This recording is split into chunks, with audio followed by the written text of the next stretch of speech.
The second biological law, the two-phase process of healing. What if we told you that many of the symptoms you have feared the most, the pain, the fever, swelling, inflammation, cancer, the cysts, the bleeding, were not signs that your body was failing you, but signs that your body was in a meaningful healing process? This teaching becomes one of the most revolutionary shifts in how we understand our own body. In Germanic healing knowledge, every biological program unfolds in two phases. The first phase is the conflict-active phase, when the conflict is running and the organ may be silently adapting. The second is the healing phase, when the conflict has resolved and the repair work that was waiting begins to unfold. Once we understand these two phases, symptoms are no longer seen as mistakes or frightening, but as part of a purposeful biological rhythm.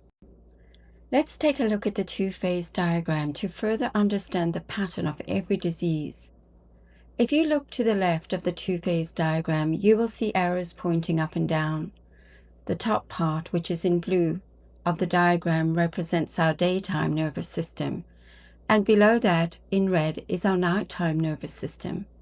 The separation between the lines represents our sympathetic, our active, busy daytime schedule on the top, and on the bottom is the parasympathetic, rest and recovery, nighttime nervous system.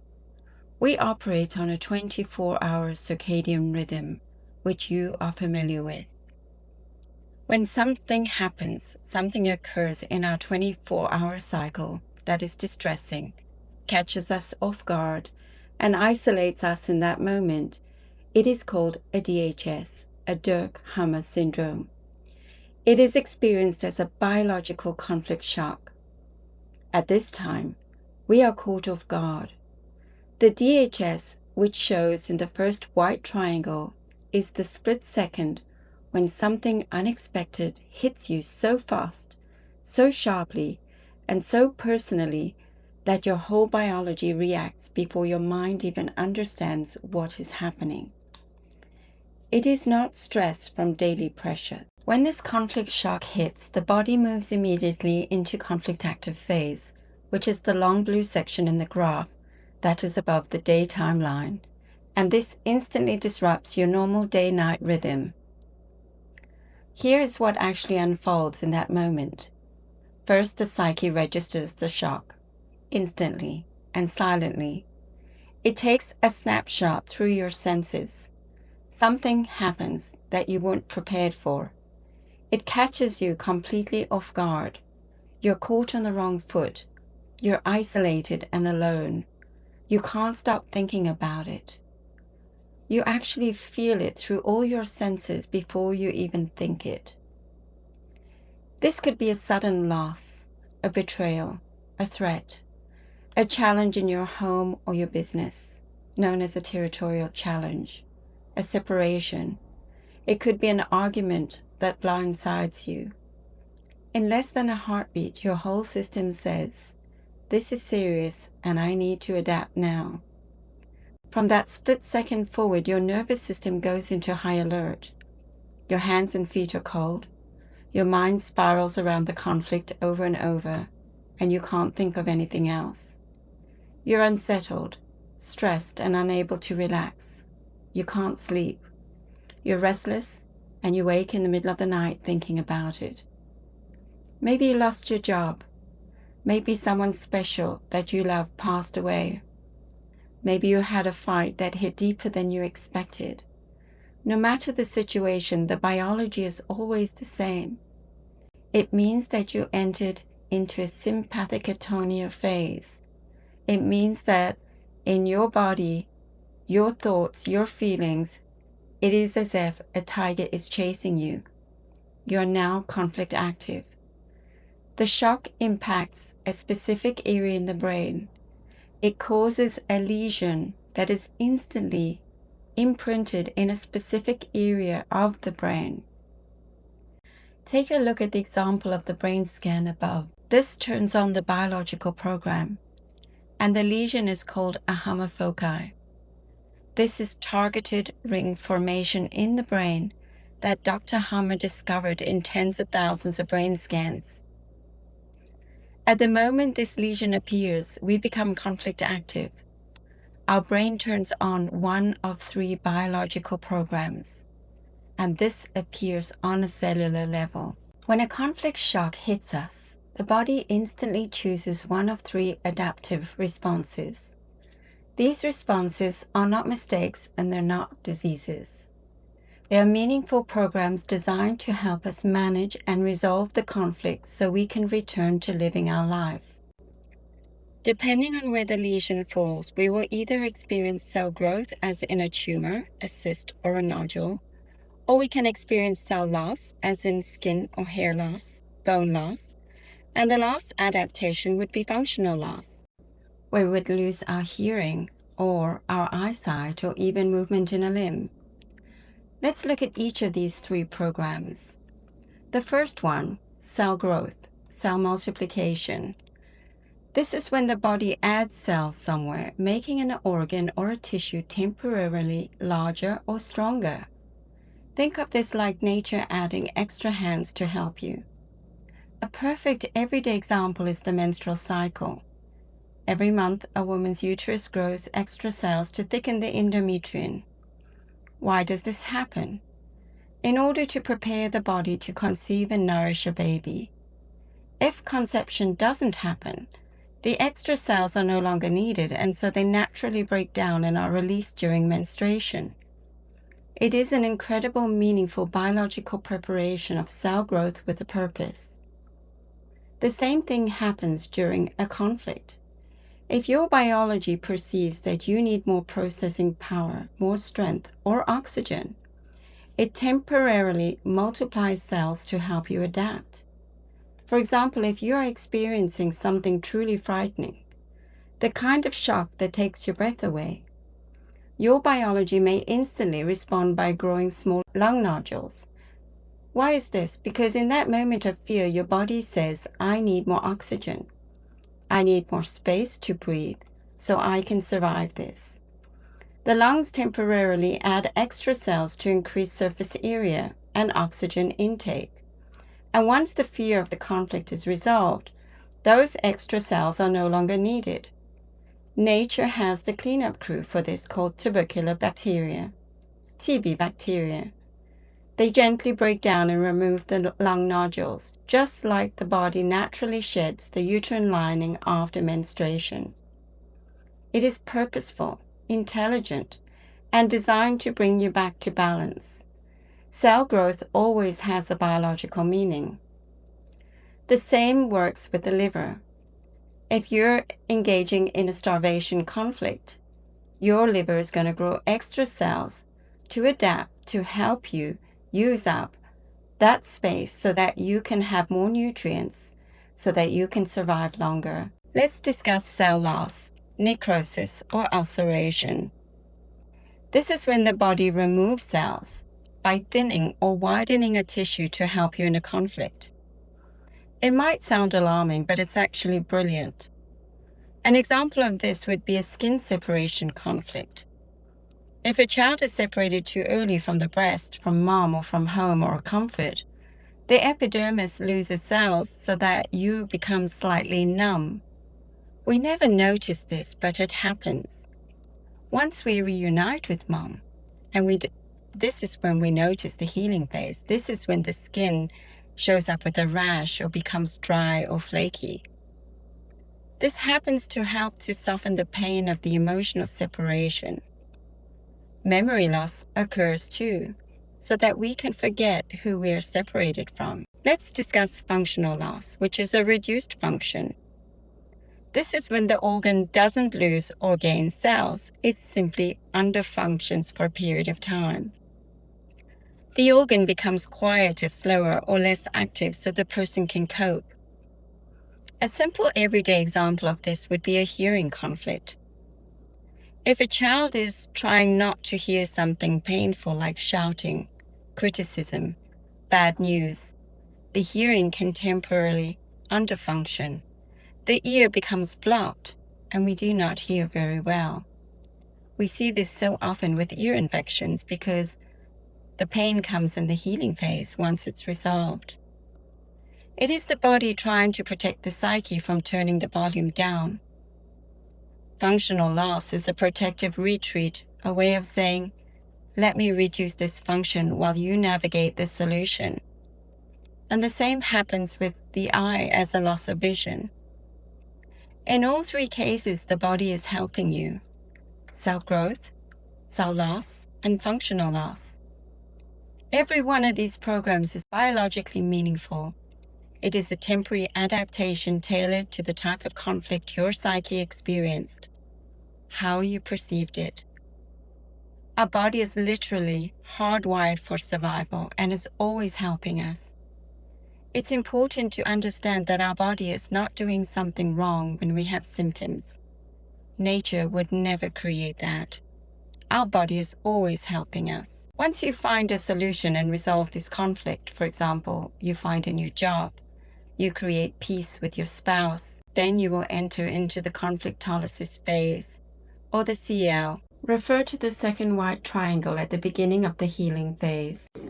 This is your resolution. Following the resolution, we enter the post-conflict phase, which is the second of the second phases. It is the red section. There are another two phases within the red section. They're known as PCLA, and after the epicrisis, PCLB. Please refer to the red sections above. Just to recap, there are two phases. Phase 1, where you experience the DHS, so now you're in conflict active, as shown in the beginning, the blue area.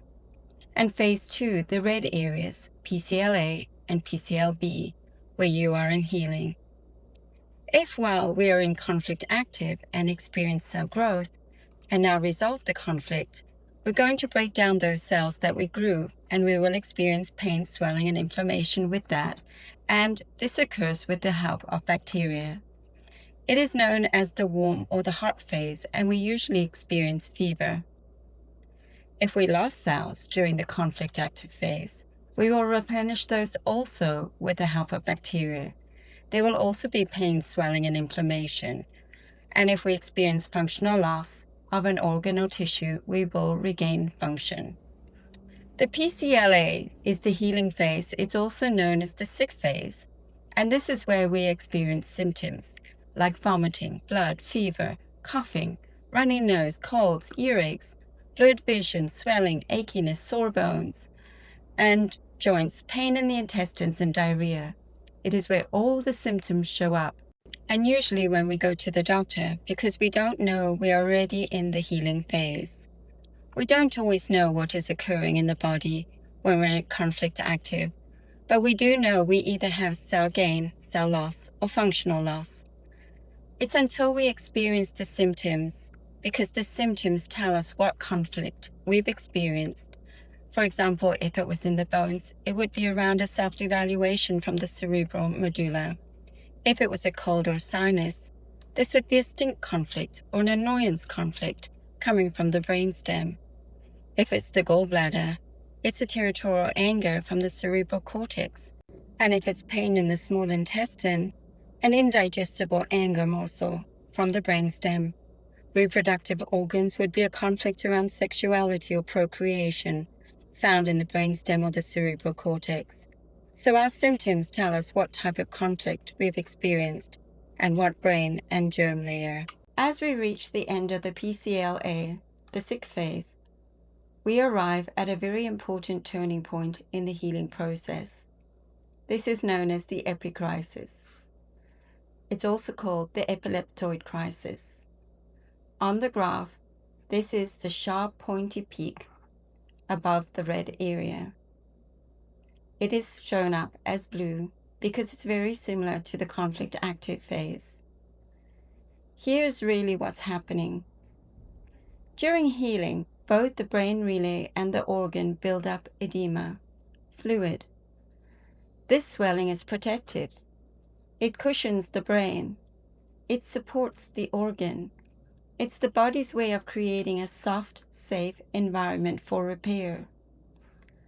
Halfway through the healing phase, the body no longer needs all that fluid. so it performs a quick, intense release, a kind of momentary push that squeezes the edema out. The squeezing, the final surge, is the epicrysis. It is a brief replay of the conflict active phase, but in a controlled, biologically meaningful way. Most of the time it occurs at night. It is the body's way of saying, okay, let me finish this. Let's complete the healing. This is the moment where symptoms like seizures, migraines, or even heart attacks can occur. Many people experience small heart attacks without even knowing. But when the conflict load is so strong, the person can die from the quick healing of the epicrysis. There is nothing wrong at the time. It is important because the system is pushing out the last bit of fluid and resetting itself. All healing happens in a fluid environment. So the release of that fluid must be strong enough to clear the brain and the tissue. The epicrysis is necessary, and it's not a mistake. It's actually a very profound part of healing.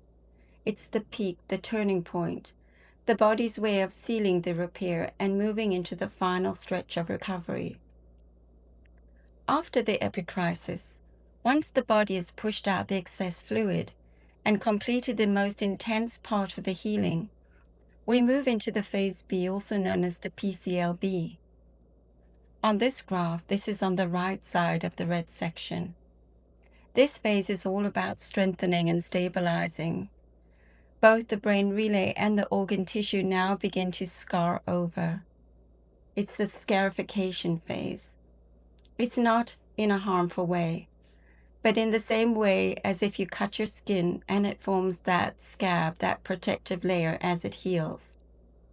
The tissue is being reinforced, sealed, and made stable again. This is the final stretch of the healing cycle. The energy returns, warmth settles. Your system is rebuilding itself with new strength. And as the repair completes, the body gently returns to normatonia. It is the natural day-night rhythm. This is when you begin to feel like yourself again, grounded and balanced. The PCLB is the moment of closure. The healing is complete and the tissue is restored. The entire psyche, brain, organ system comes back into harmony. To bring the two phases all together, there is no change in the body, no symptom, no disease, no tissue shift without a corresponding change in the brain. Every adaptation in an organ is paired with a hammer foci. That's that little bullseye ring in the brain that appears the moment the DHS is registered during the conflict shock. And why is this? Because the psyche, the brain, and the organ are one unified system. They don't operate separately. They respond together. They adapt and they heal together. The DHS is interpreted by the psyche, recorded in the brain, carried out in the organ, all in perfect coordination like a dance. When you look at the diagram, you're not just seeing phases and colors. You're seeing the brilliance of your biology, the way your system is hardwired to protect you, support you, and guide you through every conflict and every healing. It's a reminder that your body is never working against you. It is always acting with intelligence, precision, and purpose, and helping you survive, adapt, and to return to balance. I would like to speak a little more on conflict resolutions. So when we speak about them from a biological perspective, we're not only talking about changing our thoughts. A true resolution happens when the psyche and body finally feel that the danger, pressure, loss, humiliation, invasion, or threat is over. Sometimes this comes through an actual outer change. Sometimes it comes through a concrete action, and sometimes it comes through an inner shift where the person finally feels safe again. For example, a child who was repeatedly pressured to eat food she did not want developed recurring throat symptoms. From this perspective, the food became a forced morsel, something she could not naturally accept or swallow. The resolution is very simple and practical. The parent stopped forcing the food and allowed the child to eat voluntarily. Once the pressure was removed, the conflict was no longer active. Symptoms would be a sore throat or strep. Another example is a man who felt that his personal time was constantly being invaded by appointments and obligations. His free space no longer felt like his own territory. The resolution came when he stopped scheduling commitments during his free time and began protecting that space. In this case, his marking of the territory was restored. He may experience a UTI. In a family situation, there may be an unconscious rule that everybody must stay together, and separation is experienced as unsafe. When a daughter is finally allowed more freedom, and the family accepted this change, the tension is released. The body may then enter the healing phase, which can show up as symptoms such as coughing or skin flare-ups, or any other repair processes connected to separation. Another example is an indigestible anger conflict at work, where a spa manager felt irritated and angry every time she passed the workspace of a substitute employee who felt unsuitable for the role. When that colleague's last day finally arrived, the manager had the inner feeling, "Tomorrow I won't have to see this anymore." That moment of relief marked the resolution. The situation had become digestible because it was finally ending. Writing can be a very powerful way to support resolution. When a person writes honestly about the conflict, they often begin to understand what the body has been holding. A letter does not always need to be sent.